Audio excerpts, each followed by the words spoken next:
Karen Cromwell, self-appointed queen of Lakeside Estates, literally kicked down Marcus Henley's cabin door. She did it right in front of the state's attorney general. 6 felonies in one dramatic entrance. And she filmed the whole disaster live. Clearwater Lake had always been quiet. Rustic cabins, loons calling at dawn, neighbors who waved instead of sued. Then Karen arrived. 58, freshly imported from a California subdivision where HOA tyranny was apparently an Olympic sport. She rolled in on a pearl-white Escalade with Rule 1 vanity plates. Her HOA president badge gleamed like a sheriff's star on her oversized blazer. Marcus Henley, 52, retired power grid worker, had just moved into his grandfather's 1963 fishing cabin. 2 acres of pure peace. Solar panels, hand-hewn logs, a dock his grandpa built with love. He thought retirement would be simple. Karen had other plans. She wanted the entire lake turned into an upscale resort community. Translation: drive out the old folks, jack up property values, skim the cash. Her first move was classic. 7 a.m., designer heels clicking across Marcus's private dock.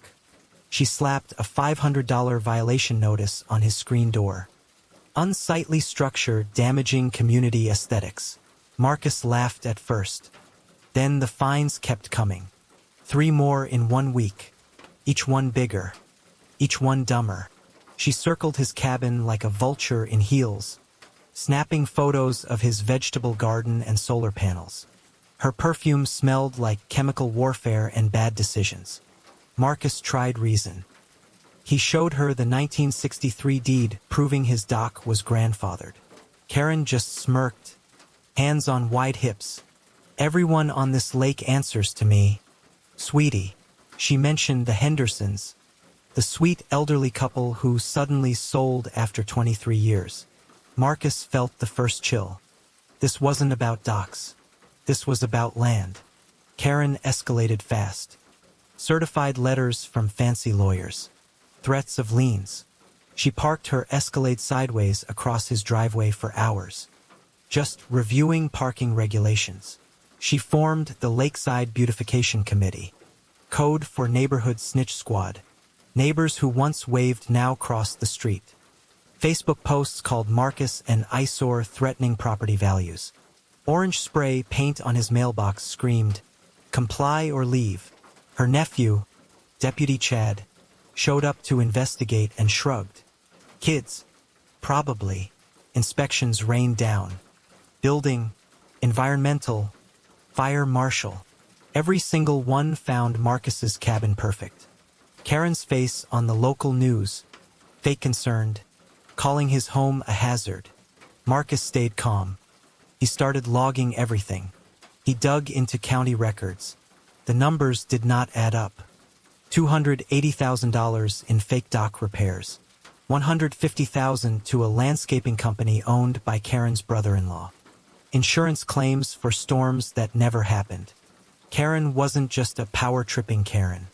She was running a $4 million embezzlement machine, harassing old folks into selling cheap so developers could flip the lots. Marcus quietly gathered evidence. He met the Attorney General's team. They needed one more thing. Karen caught red-handed. They set the perfect trap. A private meeting at Marcus's cabin to announce new HOA reform laws. Cameras rolling. Federal agents hidden. Livestream monitors watching. Karen took the bait. She sensed something big was happening, so she decided to go nuclear. She would burst in, film everything, and spin herself as the victim of government persecution. Her phone was already live. 3,000 followers tuned in for the show.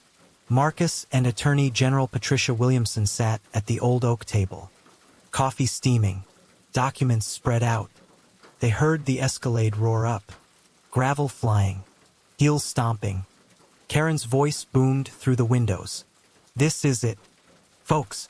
Exposing the deep state harassment. Crash. The door exploded inward.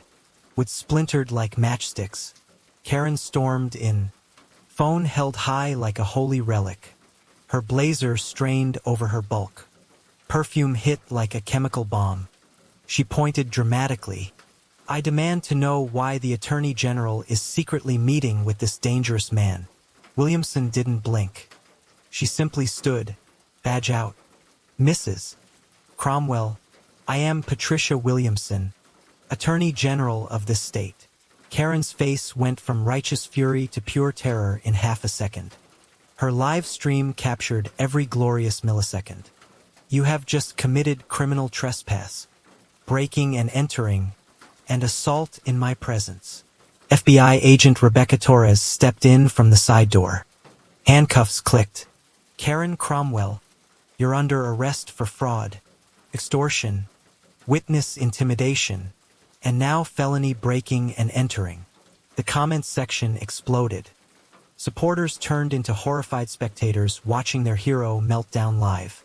Karen stammered, I have jurisdiction here. This is my community. Marcus just smiled.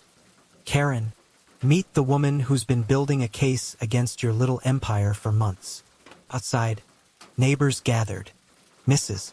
Patterson, who had fled to Florida, wept happy tears. The Pearl Escalade got towed. Karen's husband resigned in disgrace 2 weeks later. 3 months after that glorious door kick, federal court slammed the gavel.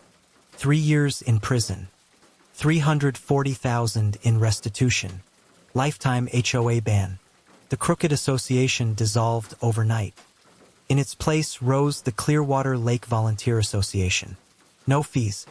No fines. Just neighbors helping neighbors. Marcus received whistleblower money. He used part of it for the Pops Legacy Scholarship. Trade school kids learning honest work. Just like his grandfather taught.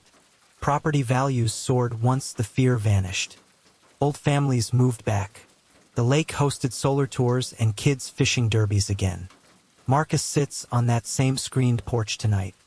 Loons call across the water. Solar panels hum softly. No more clicking heels at dawn. No more certified letters. Just peace. And the quiet knowledge that sometimes the little guy doesn't just win. He exposes the whole rotten game. And the neighborhood dictators finally get exactly what they deserve.